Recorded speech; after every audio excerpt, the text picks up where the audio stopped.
Please stand for the Pledge of Allegiance. Pledge allegiance to the flag of the United States of America and to the republic for which it stands, one nation, under God, indivisible, with liberty and justice for all.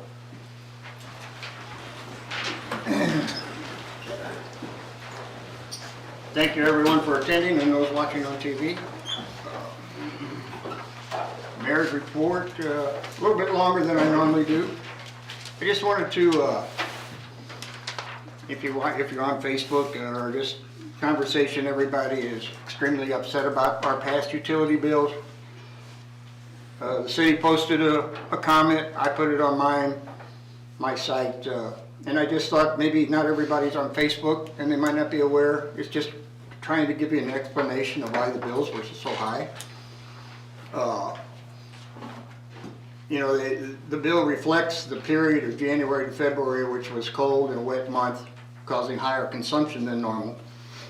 But please be reminded that starting August 1st, 2021, 11 cents were added to the natural gas rates to offset the costs incurred during the polar vortex from last winter. To ease the burden on the customers, the city of Herman opted for a 5-year interest-free loan from the state of Missouri to pay off those costs up front, rather than add a large amount to the customer's utility bill like a one-time high bill. This would have added hundreds of dollars to the customer's bills for that month. So the loan payoff, the cost from the polar vortex was in the amount of $561,815.91. The city is required by the loan agreement with the state to impose this increased rate to pay for that loan. And also for the natural gas, it should just be noted that the natural gas costs are higher nationally right now. We understand the concerns and yeah, it is what it is. So I just wanted to pass that on to the people that may not have an opportunity to read that. So, and speaking of gas, there was an incident. We had a contractor working on the gas line down off of Gutenberg in the creek there. There was an incident with that this last week. And when the Public Works Director gives his report, he will explain that a little bit more. The little bit of good news is we found out that the legislation advocacy have efforts for Amtrak Missouri River Runner. This is paying off because the House of Representatives Appropriations Committee has put a full funding for both trains for all 12 months for the fiscal year of 23 budget. So hopefully this will pass through the House budget, then the Senate budget. That's exciting news and a huge relief because we're only having one train a day now. We'll continue to work for fiscal year 22 funding for April, May, and June. We're working on an Amtrak day at the Capitol around March 22nd. A little bit other good news for those that are complaining about our streets. This budget year, Washington Street from 6th through 10th Street will have new curb and guttering and will be repaved. So that one's been a headache for some time, so it's on the budget for this year, so it should be taken care of. And that's all I have. City Administrator report. Yeah, and just to follow further on the streets is that we do have our whole street plan for the remainder of this year and our proposed plan for next year, of course, subject to the alderman's approval. But the rest of the plan for the remainder of the year includes curb and gutter for several of these streets here. We're going to do curb and gutter all at the same time because it's cheaper to do it all at once. And that's going to be curb and gutter on Gaethie and 13, 4th Street from Gutenberg to Schiller, 7th Street from Washington to Gaethie, and 7th Street from Gaethie to Jefferson. And then following up the following year, actually doing the asphalt. So for the remainder of this year, that's going to take all the cash we have on hand and plus our first tranche of ARPA funds for the curb and gutter, which is stormwater. So, as I was telling you last week, it's very strategic how we have to plan our street projects because we're on the pay-as-you-go plan. So we have projects, so we have to make sure we have the funds accumulated in order to pay for them when that project is done. So it's a little tricky, but I think we have a good plan. Jesse and the engineers and Todd and I have been working on that. And like I said, they have a proposed plan for next year, which you guys will be getting very soon. Sales tax for this month was, we've been having some fairly, decent increases over the prior year. This month's deposits were only 3% over the same period last year, but that still leaves us at a 17% increase year to date over last year. I wanted to note that Landmarks meeting was Tuesday, and I know a lot of people had interest in the building at 208 and 210 Schiller Street. And yes, Brian Jett, who had been the successful bidder, and Corey, didn't he say he was closing this week on the property? I think April. April? Beginning Okay. of April. He came before the Landmarks Commission just to allay anybody's concerns about any rumors about demoing the building or anything. They are very excited to restore the building. And he's done Lois, I believe, has helped him do some research at the Archive Center and got some old photos and plans for retail and lodging, which is a great use for it right there on Schiller Street. So they're excited to get that back to historically accurate. If you'll notice on your agenda, we had talked at the last meeting about Crystal Lane and the Pedal Pub that should come back to this meeting.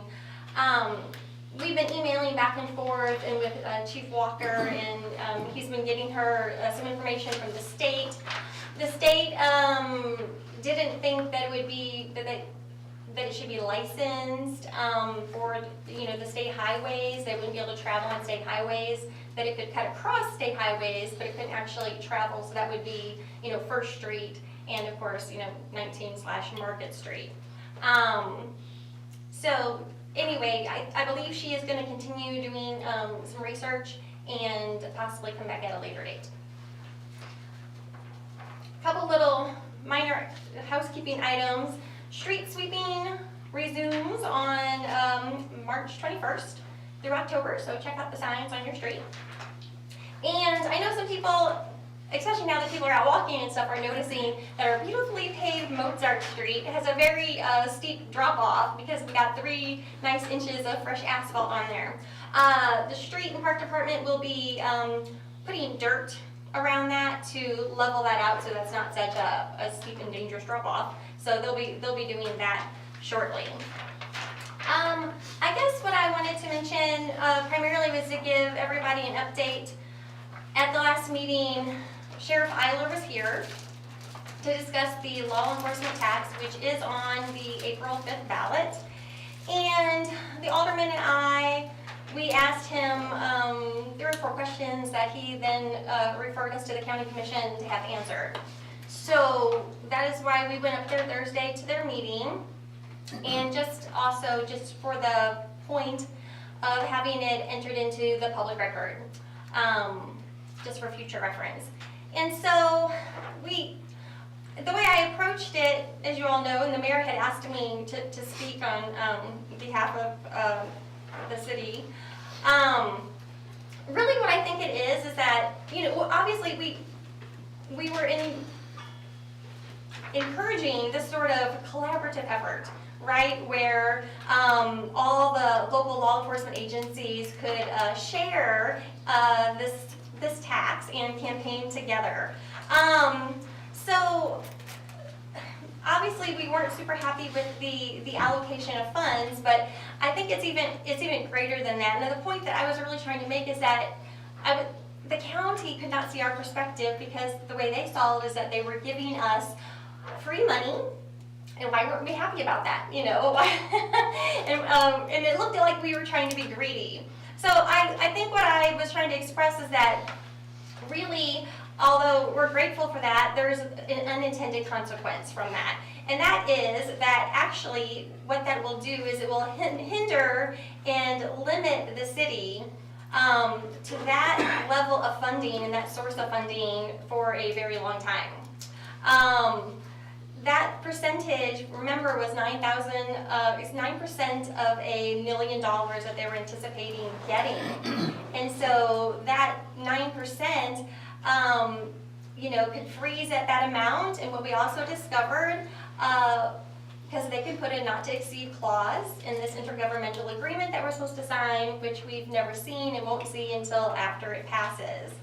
So, there were some issues there, and we, obviously, if the county would pass their own tax, instead of the city ever passing a separate one for our own law enforcement would be improbable, at best. So it's very important that if we would do this, that the county could somehow assure us that we would get that money every year, but they can't really do that because they didn't put it in the ballot language. And I think that was one of the main questions we asked the county was, we know that the ballot heading has to say that it's a county tax, but there could have been an explanatory statement saying that they're going to share it with the cities. And the ballot is more legally binding than, the intergovernmental agreement or the order that the county has. And so we even had quotes from their attorney from their own minutes saying that there could have been this explanatory statement saying that it's going to be shared with the cities. And so that was one of our main questions was, why doesn't the ballot language say anything about sharing it with the cities? When the sheriff is out campaigning, honestly, I know his intentions are to share it with us, but when you go in and read the ballot, it doesn't say anything about sharing it with the cities. So at best, it's confusing and vague, and I think it would confuse the voters. And to the cities, it doesn't really give us any legal assurance that going forward, that future commissions from years to come wouldn't have to honor that because it's not in the ballot language itself. So that was one of the issues. They didn't really give us an answer. They, just were deferring that to their city attorney. But again, we had quotes saying that from their attorney saying that they could. So the other thing was, of course, this, the allocation we'd like to see based on population, which would be a 60-40 split instead of a 75-25 split. The intergovernmental agreement that we have to sign that won't get to see. They just said that they didn't really want to spend the money to have the attorney do it until after they knew it was going to pass. And of course, if there was an intergovernmental agreement, we wouldn't be happy with a not to exceed clause in it, meaning that if that revenue ever grew from $1 million to $1.5 million or something, we want to keep our percentage going up. We don't want it to be capped at 92.5, like it would at 9%. So we asked them about, those needing some sort of assurance. And, what came out through the discussion and some of Alderman Faber's questions were that it truly is a county tax. And the county commission can allocate it, year to year as they see fit. So, that leaves the cities in a little bit of a vulnerable position. A little bit? So yes, the city's hesitation in supporting it, wasn't about us being greedy, but it's simply that we want to ensure that the citizens of Herman are being treated fairly and are always going to be assured that they're getting what they're paying for. And so I tried to emphasize the point that it was, really so important to get it right now on the front end because we're likely to be subject to that funding level that would limit us for many years to come. So, for what it was worth, we got our concerns on the public record, and I think that's, did I summarize everything? Did I miss anything major? Those of you who were there? Okay. I think that concludes my report. Sure you're done. I'm done. All right, Public Works Director, Jesse.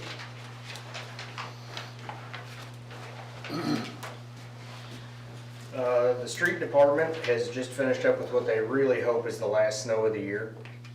They just looked and they got about 100 tons of salt left on hand. So that they'll only have to buy hopefully about 100 tons next year. Right now they're running around with the street sweeper. You might see them, they're trying to clean up all the cinders from this winter. As Trish said, they're going to start street sweeping March 21st. Right now they're servicing mowers, getting ready for grass cutting season. They've been out patching some streets in the warmer weather.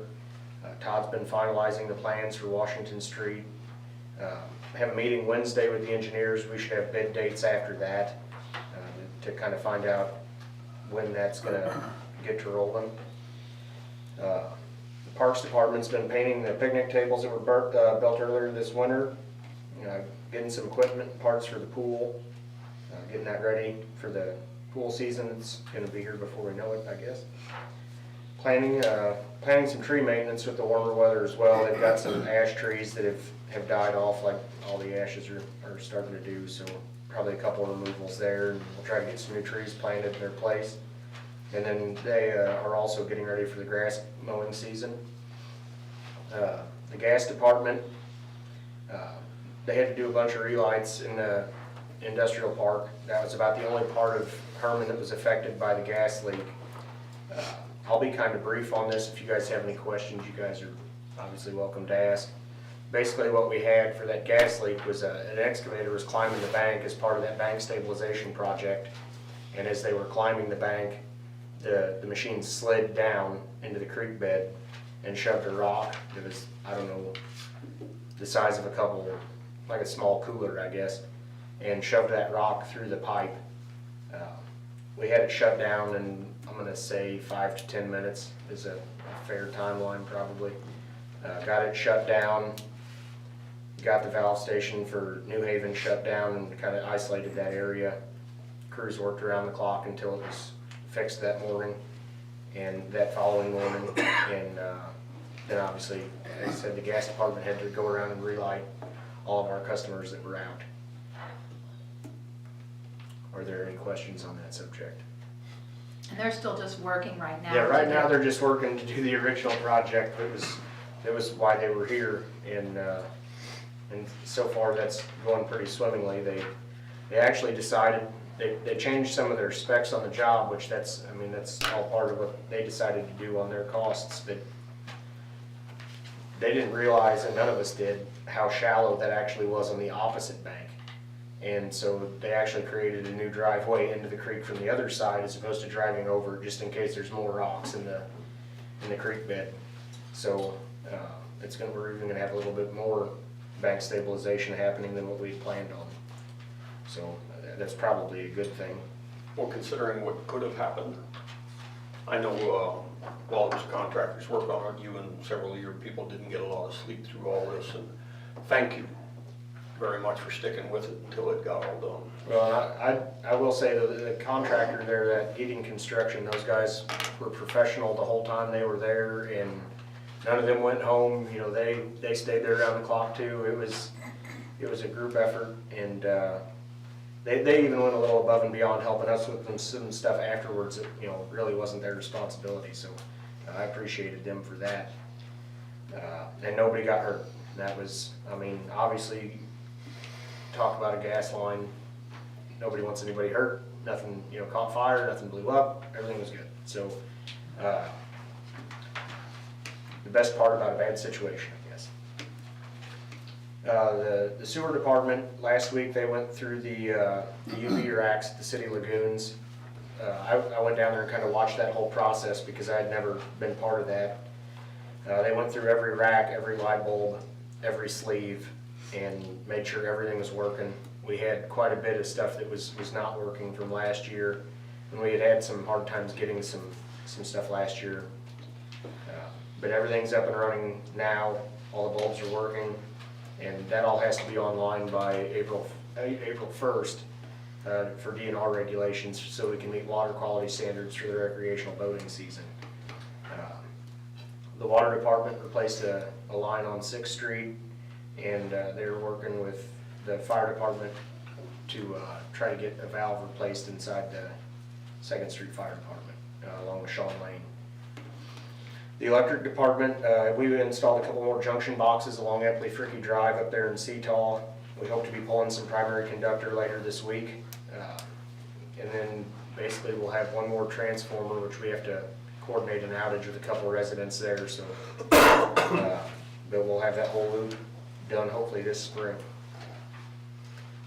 Installed 2 new light poles down at the RV park last week, kind of just a fill-in job. We had a couple days where it was open, we didn't have a whole lot going, so we went ahead and got those light poles in. We hope to install the fixtures, energize them either late this week or early next. And we're gonna be adding some lights as time allows for fill-in work. Right now, as you guys know, everything's hard to get, and if you can get it, you really don't wanna have to pay for it. So, we're kind of looking to do some stuff that we've got on hand, you know, some pole change outs that we can take care of as time allows, and hopefully the prices come down on some of the other stuff. We've been replacing some of the streetlights in town, obviously with the time change. Those will start getting away from everybody soon. Nobody seems to notice that they're out once the daylight lasts a little longer. But if you see one, please call it in. We don't know they're out most of the time if nobody tells us. So, any Booster pump CTO? booster pump CTOL, we got the permit approved, I think, last week. So that should be rolling. The guys have got the garage door ordered, and they have bids out to get that installed. Because we gotta have a garage door to make this thing accessible to where if the pump goes out, it can go in and out the door. But as far as I know, Flynn's got everything they need documentation wise now, so hopefully construction can start pretty quick. 69 line. We're still working on the deeds and easements, but it is on schedule. Anybody else have any questions? You guys are busy, thank you. Thank you, sir. Public comments. Thomas? Oh, you told me to talk under the food truck. Do what? Under the food truck topic. Oh, excuse me. I'm out of order. I have been corrected. All right, we'll move on to ordinances. All right. The first, bill number 2022-13 for second reading, an ordinance to authorize a change in zoning classification for properties along Highway 100 east from industrial I-2 to highway commercial C2. Any questions, discussion? I move Bill 2022-13 second. Motion's been made, I have a second. Second. Motion made and second, all in favor, aye? Aye. Any opposed? So carried. We move to resolution.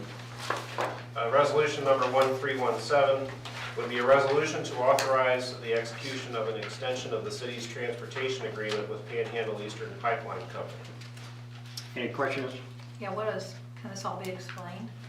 So, yes, the last agreement we had was for 3 years, and this Panhandle is the pipeline, this eastern pipeline that carries all of our gas, and so this is a very, very important agreement, and our consultant, Ron Reagan, recommended renewing it for 3 years. It's how we get our gas to us.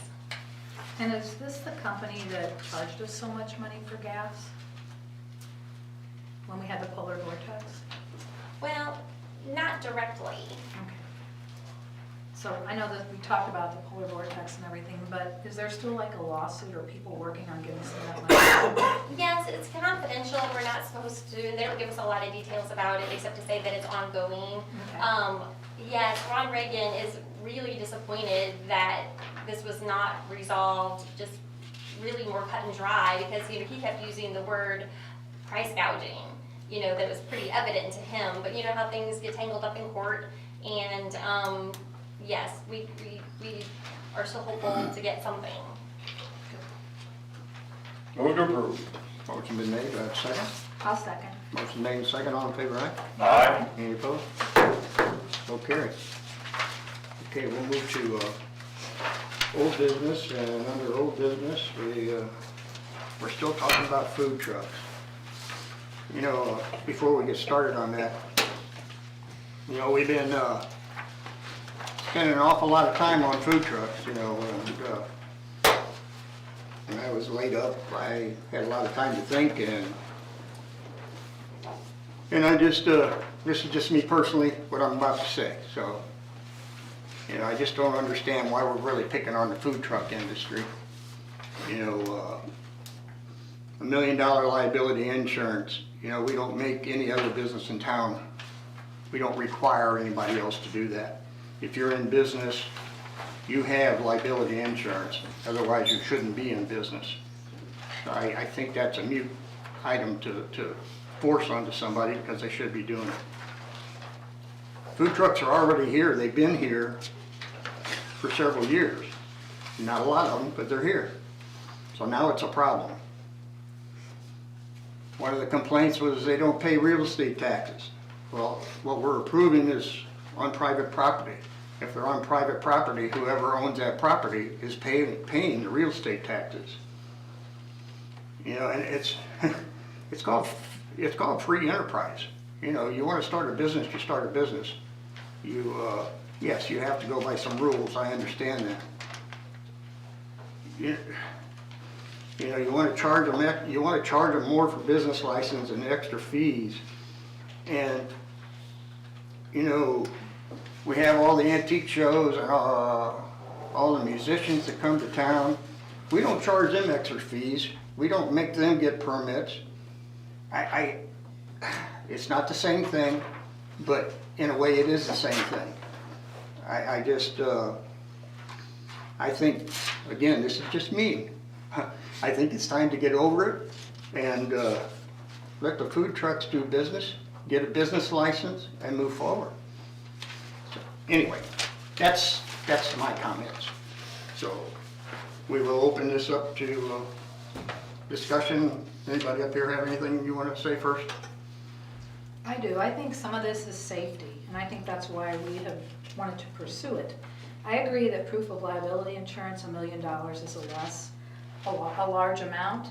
And in my research, I think maybe $25,000 of coverage would be better. I think we do need to have fees to support our infrastructure. We have clerical fees, we have the police department. I'm wondering if it could be, if you're just going to do it for 1 or 2 days on a weekend, it should be $25 short-term license, maybe $300 per year. And then if you decide after one weekend you want to do it for a year, that $25 could be credited for that yearly license. I think they should be able to operate without a permit if they're providing catering services as part of a private party with no sales to the general public, but not being able to park on the city streets, parking lot, or other city properties. How far apart should they be from each other? Safety reasons, crowding, what if they have propane or, I don't know, some kind of big barbecue pit, I don't know. Maybe they should be 150 feet from other vendors or existing businesses that offer or sell comparable goods. I don't think, we talk on Regulation C, signs shall be confined to those attached or applied. I don't think sandwich boards should be allowed if they've got their signs attached. If they're not selling prepackaged items, and this is all a question for our health expert back there. He'll be up there now. If they're not selling prepackaged items, do they need to have hot and cold water to wash hands, to prep their food, to clean their utensils, and for sanitizing? Ventilation, do they have a hood to take care of grease, odors, and smoke? I think they should be allowed a single piece of external cooking equipment, like if they have a smoker or a grill, so that they can make those smoked or grilled foods. But also, those foods should be prepared and assembled and served from the food truck. And if you figure out 52 weeks, 2 days a weekend, that's 104 days. So if they were charged $300 a year, that's only $2.88 a day of what their license would cost them. And then I'm also looking, when you look at these things, they talk about festival vendors. They define in other towns what festival vendors are. They sell or offer goods for they sell or offer for sale any goods, wares, merchandise, flowers, horticultural products, services, food or beverages from a booth, stall, stand, table, wagon, pushcart, vehicle, or basket. I mean, maybe we need to define that, because some of the businesses in town have said, well, if somebody comes in selling clothes and they park on a private lot and they're selling clothes, I sell clothes, I just think we need to make it fair for everyone. And then also in my research, food truck vendors, it seems like most of them say they shall not vend before 7 a.m. or after 11 p.m. So these are things I've just researched, because I want this to be fair for everyone. And I think we should be able to have food trucks. If we want to have something in the park, have a riverfront park, or the park, or the amphitheater. Let's have some stuff for families. Let's get the families out there so that they can enjoy food trucks and watch a movie, or go to the pool, or play games. It's not that we don't want them, we just want them safe. So I said a whole mouthful, now you guys. Well, I think the food truck industry is unique, it's something different. It is new to Herman, but I have also seen where Union, Missouri is now drafting a food truck ordinance also, because they are getting more and more food trucks come in, establishing guidelines. Washington has one too. Food truck does offer something different. And from my understanding, the basic fundamentals, I think we agree with from the food truck industry and what we're looking at. My main point is they should have a business license and the health department inspection. Right. But to do that, I did turn in that I think we need to look at our business license in general for everybody. Because right now we have one size fits all. And these different cities around I'd mentioned, their businesses, whether you're a beauty shop, a tavern, a restaurant, a pharmacy, industry, have different license amounts. I dealt with city licenses in my 30-year career with Schwan's Food Company. I paid as low as $1,500 to over $800 a year based upon gross sales. And that was just to give me the privilege to deliver to a grocery store, which they resold the product.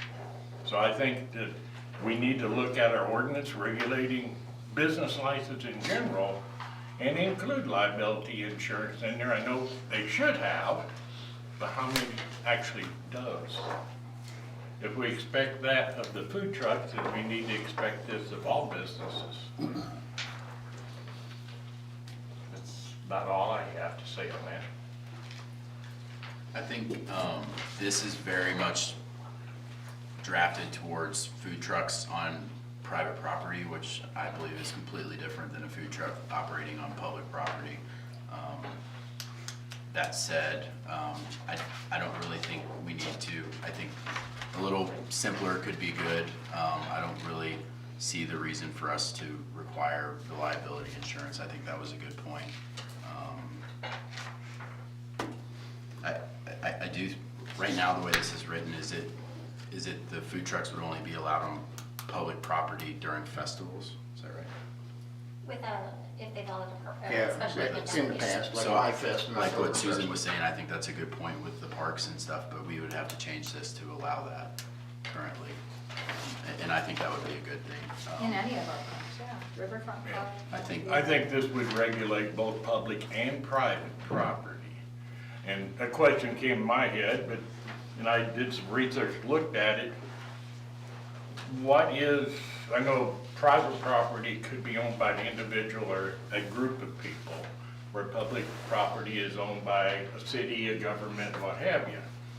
But my example is when I, as a customer, park upon the street, walk that 12-foot city right-of-way, the sidewalk, and walk into the front door of that business, I'm now on private property, once I go in that door. But that business is required to have a license. So therefore, we are regulating private property to have licenses. And our business license, the reason I said we should regulate that, our current code allows only one location. And there was an example given, if they set up at 400 Market Street but want to move to 500 Market Street, by ordinance, that's not allowed. So our ordinance stipulates one location per business license. And I've researched the other cities, and their licenses are the same, except some of them go on 2% of annual gross sales for the cost of the license.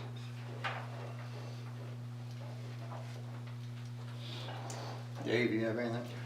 Just try to keep it simple as possible, guys.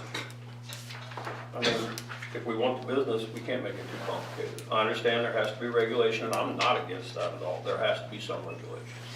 We'll try to keep it as simple as possible. Okay.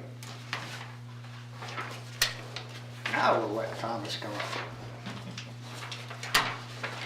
Thomas is with the Health Department. Hello there, Thomas Becker, Gaston County Health Department.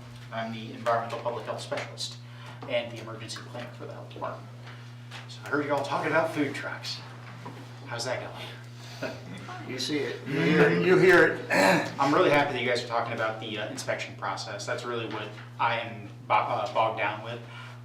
Simply tracking food trucks coming in. Like today, I finally was able to get a hold of Daddy-O's cheesesteaks, and I finally scheduled an inspection for them because every time I'd hear about them, I'd be on my way out of town after work was over. I drive by, there's that yellow truck. So, but yeah, any questions you have for me? So when you, through the Health Department, if a food truck comes to our town, is that every time they're here you have to inspect them? Is that an annual inspection? Is that a semi-annual or? It depends on their priority. So priority is determined on like the size of their business, the people they serve. So whether you serve elderly or the vulnerable, that increases your priority. And priority is low, medium, high. Low priority, that's once a year. Medium priority is 9 months, and high priority is every 6 months. Right now, there's a hiatus in from the state health department saying that we can do high priority cases once a year because of the COVID pandemic. So. If we were to require an inspection of yours in order to give somebody a license, what kind of lead time do you need in order to provide that inspection? So the inspection process, it can be began if anyone here, you might pass this up. This is a sample of the first page of what our inspection form looks like. And you'll see at the top right, there'll be my name, and then underneath it, it'll say service type, frequency, follow-up inspection, regular inspection, and priority. The priority is how you can tell whether or not someone needs an inspection. Now at the bottom of this form, there at the very bottom, you don't see it now because I covered it up in order to get this blank sheet out essentially. It will tell you exactly when it was printed and the inspection time. It also states that up at the top as well. So you can tell whether or not someone is out of inspection date. And if it's at that time, you can deny them a food permit and tell them to get in contact with me. And then as soon as I have the inspection done, they can provide that to you. Is this something they need to display on their truck? Not necessarily, but we do request them to keep it for their records. So these food trucks that are coming in, is it an aspect of them where they're coming from being inspected? If they were to show that to you, does that cover that, or do you need a specific asking account? We like to see our own. Now, around the counties around us, for example, Franklin. Franklin County has a much stricter food code than Gasconade County does. So I'm not necessarily too worried about the people that come from Franklin. However, I'm not so certain about Osage County, for example. Their food code could be very similar to ours, where we just go by the strict state food code and no improvements on our own ordinances. So do they have to have hot and cold water to keep their things clean if they're cooking? Right now, they're classified underneath something like a temporary food event, and I also have this as well. So for any temporary food events that go on in the county, these are some of the requirements. Granted, this isn't a brochure from DHSS, and it didn't print out that well. So, So we can go to the website? yes, DHSS has a copy of this form. And this is all of the temporary food events that anyone holds. This is the stuff that you're supposed to have on hand at all times. And hot and cold water is one of those issues. What about ventilation? Do they need ventilation if they're cooking? Typically, there's ventilation installed inside. But do they have to have it? I do not know about that, and I'll have to double check. And is it, I got one. Is it okay if they have external cooking, like if they have a smoker or a grill out there? We would like it to be enclosed simply because of bugs. Yeah. But if you can like guarantee that, like if they set up, for example, a temporary tent and then just had mosquito netting around it to help keep out any outside pests, that would be the best for us. Because that's what we require of businesses. If you cook outside, you need to have something that prevents the elements or pests from getting into the food. You know, David, to ask you, and I didn't quite apprehend, so say I have a food truck and I want to come in Herman on the 19th of March to set up, I have my city license, and how much time do you need to perform a inspection? If I hadn't been inspected previously. If it's a brand new inspection with new applications and that stuff, it would probably take me 1 to 2 hours to do. So if I'm not exactly that busy at the moment, and you're able to come to the office, and I had an extra hour, I could probably get it done within an hour. But if I'm busy, it could be 2-3 days. It just depends. For example, right now I'm working on a lot of lodging, and lodging's taking up a lot of my time, simply because state wanted to move up the lodging, or the initial lodging inspections are due March 31st for the first one. So I have to get all those done at the moment. So it could be different within the next 2 weeks, but then after that, I could have freer time. So if I was to pull in Saturday morning at 8 o'clock, want to set up, could I get inspected so I could sell that day? If, That's why I'm just wondering, could you maybe be bombarded with several trucks? well, hopefully it wouldn't get to that point, simply because before the inspection, or before the inspection would be required on the like temporary food permit or something for the city, you guys would be able to see that last inspection form. You'd have them provide that from their paperwork and note if it's within 6 months or if it's outside of 6 months. That way they can then say, oh, I'm outside of 6 months. I need to contact the health department. So that way, if I'm needed to, yes, I'll respond. I'm on call pretty well every day, every hour of the day.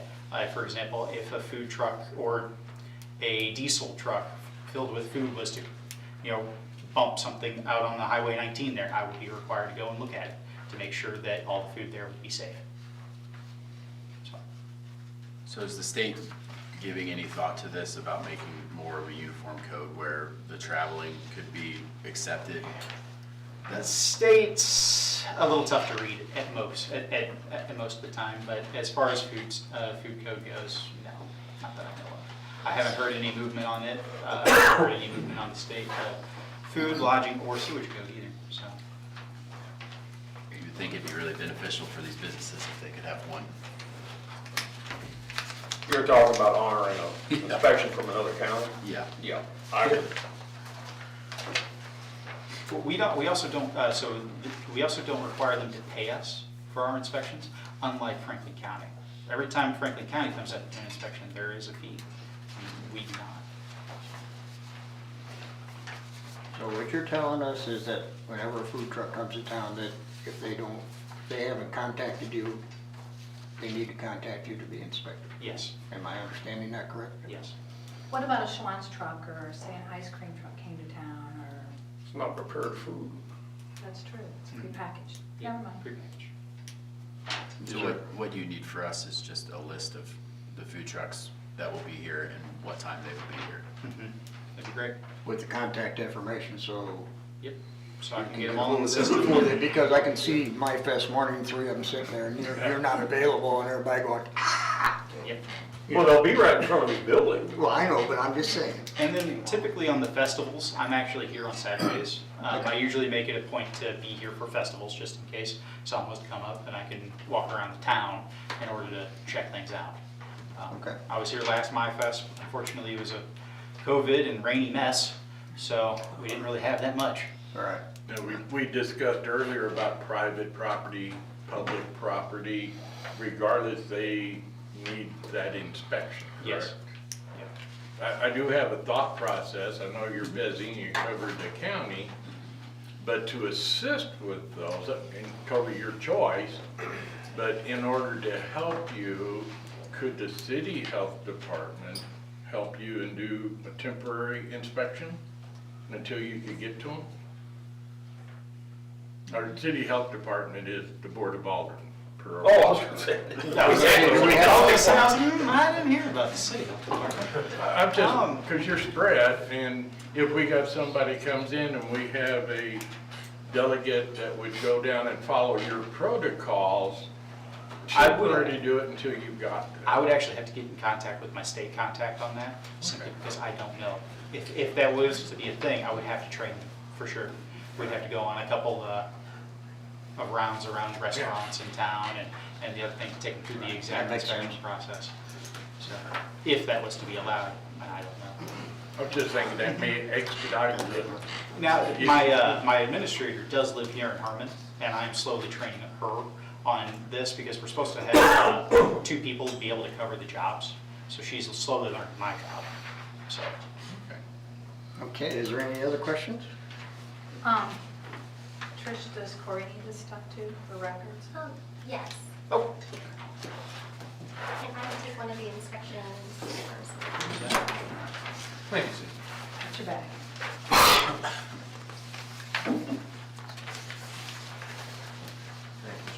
If there's no other questions, I want to thank you for coming to our meeting and enlightening us. Thank you, Tom. Yeah, no problem. Thank you. Uh, I gave you all my cards, so if you have anything, you have questions or concerns, I'm always available for call. All right, thank you so much. Have a good day.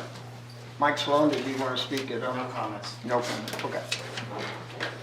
Okay, so now that you've heard all that, what is your pleasure to move forward, or what do you all want to do with this ordinance? Or do you want to do anything with this ordinance? I'd like to move forward and have Dave work on some more suggestions. Yeah, I agree with Susan. I think it's something we should get together with. I believe Lampkin's attorney has worked with Dave already, and we want to make sure it's fair for all parties. And I think we need to move forward with some type of regulations and to keep uniform, whether public or private property. Okay, Dave, if you want to consult with the Lampkin attorney and try and work something out, that's, Yeah, and I've got everybody's comments, both that, from the meeting, obviously, and some sent to me, so well, you know my comments, so. But we can, yeah, roger that. one thing I did note on here was on page 3, item F, where it talked about 4 feet unobstructed sidewalk to remain open to follow the ADA regulation. I think we should follow that to a 5 foot. That's what we require of others in town. Okay. All right. We will move on. Is there any other old business? Any new business? I have some. We talked last year when we were working on the budget about seeing about coming into this century with our billing and HR and direct deposit and payroll, automating all that and not doing all this DOS stuff yet. I really think that if we do it, I know it's gonna be hard at first because working at the hospital, we've changed medical record systems 3 times. It's hard, but it can be done. And at the end of that conversion, it's gonna save man hours, supply cost, ink, paper, all of those things. So I'd really like us to get with that so that people can have automatic deposit on their payrolls and. We less are paper. working on, Tammy Ellis, the finance clerk, will be working on that in short order. We can actually do that already with our current software. It's a new feature, so we can get that accomplished without doing anything different. But are we gonna look at newer stuff instead of using DOS? Yes, we will eventually, yes, we definitely need to upgrade at some point in the not so distant future. It's gonna be costly, but Yeah. Anything else? We'll move on to motions. Have a motion to approve the minutes. I move to approve the minutes. Second? Motion made and second, all in favor, aye? Aye. Any opposed? So carried. Invoices for payments. Move we pay the bill. Have a motion to pay the bills, do I have a second? Second? Motion made and second, all in favor, aye? Aye. So carried. Appoint Patrick Kratz to the Board of Adjustment. I move to approve Patrick. Second. Motion's made and second, all in favor say aye. Aye. Any opposed? So carried. Conditional use permit renewals, there's a whole list of them, I'm not going to read all the way through that. Move to approve. Motion's been made, and before we make a motion, the zoning inspector wanted to make a comment. I'm sorry, I almost forgot about him. Okay. The reason that I am making this comment, as you know, I've been trying to get people to get in compliance with the off-street parking. You have two of them here that are not in compliance. And I'd like to have it on record that they have until 2023, which is what I said on everybody else, to get in compliance or the conditional use permit is not acceptable. Not a problem. Other than that, they're good to go. If you want to know who they are, I can give you that. How about after the meeting if we want to know Okay, that, so we that's don't fine. make them public? Corey already knows, because I talked to Corey last week about it, but I do think it needs to go on record that that's a condition for them to be renewed. Thank you. Do all of these have, Yeah, the first, do they have people that take care of them? if they don't Managers, want to? yes. Managers, yeah, Yes, thank you. yes. Okay. If they're outside the 10-mile radius. Yes, they do. Okay, thank you, Bob.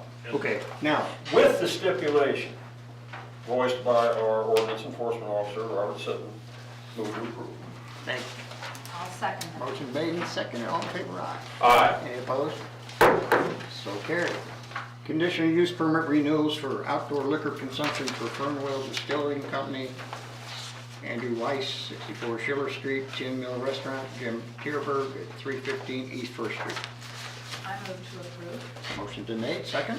Second. Motion made and second, all in favor, aye. Aye. Any opposed? So carried. Outdoor seating permit renewal for the Herman Worst House, Mike Sloan, 234 East First Street. Have a motion? I do have something to comment on that. I know there's a handwritten note on the conditional use permit that in September of last year, we did include outdoor music, but that was granted a time frame as a test. And I know Mr. Sloan went above and beyond, and he made sure that the ADA was not blocked and didn't get rowdy, because our outdoor seating ordinance does not allow outdoor music. I think if we need to look at it, if we need to stipulate that he has a conditional use just for the music, is separate than anybody has outdoor music, outdoor seating. Because if we apply it to one, then we pretty much have to apply it across the board. Can I address that? Yes? So in my packet that I gave you, I did not address that outdoor music because I have none planned for 2022.